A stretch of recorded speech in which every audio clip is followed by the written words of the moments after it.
મજામાં જઈશું. તો અત્યારે વાગવામાં થઈ ગયા છે 2:30 અને હું બનાવું છું લીંબુ શરબત. બધું જ કામ કરીને થઈ ગઈ છું ફ્રી. અને અમારી ઘરે આવે છે મહેમાન, તો એના માટે બનાવું છું લીંબુ શરબત, કારણ કે બનાવીને રાખે એટલે પછી એની જોડે બેસાય, વાતું ચીતું કરે. તો કોણ છે મહેમાન, ક્યાંથી આવે છે, તો એ બધું જ કહું છું વિડીયોમાં, તો એન્ડ સુધી જોતા રહ્યો. પછી મહેમાન આવે પછી મળાવો. ચાલો બાબા. તો મહેમાન તો હજી આવ્યા નથી, બટ મેં બધી તૈયારી કરી રાખી છે. તો અહીંયા બધા ફ્રૂટ્સ કાપી લીધા છે અને એકદમ ખટ્ટી મીઠી કાચી પાકી કેરીનું મેં ચાટ બનાવી લીધું છે. લીંબુ શરબત રેડી છે અને બસ હવે એ આવે એટલી રાહ છે. હવે કંઈક સ્પાઇસીમાં મતલબ કંઈક બનાવશું. હવે એ આવે પછી બનાવું. બાકી આટલું બની ગયું છે, એ જોઈ શકો છો. બાકી બીજું એ આવે પછી બનાવી. ચાલો જોતા રહો બ્લોગમાં કોણ આવે છે ને શું છે. બાય. તો હવે એ આવે જ છે અને મેં સ્પાઇસીમાં બનાવી લીધું મસ્ત ચટપટી ભેળ. ચાલો. બધા મોંઘેરા મહેમાન છે ને કે હજી નથી આવ્યા. મને 2:30 વાગ્યાનું કીધું તું ને, વાગવામાં થઈ ગયા છે 3. હજી આવ્યા નથી, વેટ કરાવે. સારું ચાલો, આવે પછી જ મળીએ. મોંઘેરા મહેમાન આવી ગયા છે ને હું અહીંથી વિડીયો શૂટ કરું ને એને ખ્યાલ નથી હું વિડીયો શૂટ કરું છું, પણ એ લોકો આવી ગયા છે. ઓ કેમ છે?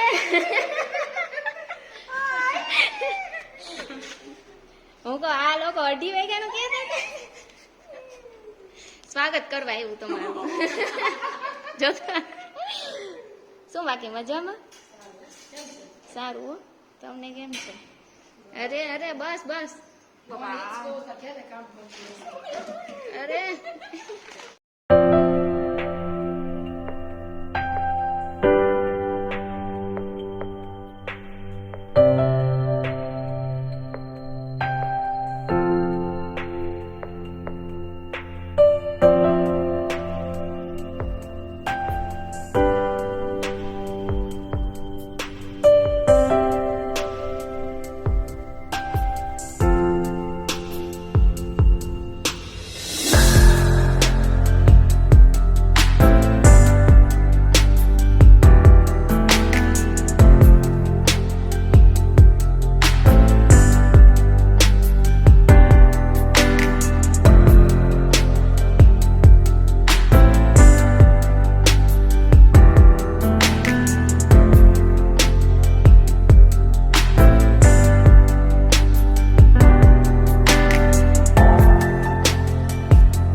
અને નાસ્તા પાણી કરી લીધા. મતલબ વેદાંત છે ને એના ફ્રેન્ડના મમ્મીની હતા, તો આવી રીતે અમે ક્યારેક મતલબ ભેગા થઈ અને થોડીક વાતચીત કરી અને એન્જોય કરી. તો સારું ચાલો હવે બ્લોગને અહીંયા જ એન્ડ કરી.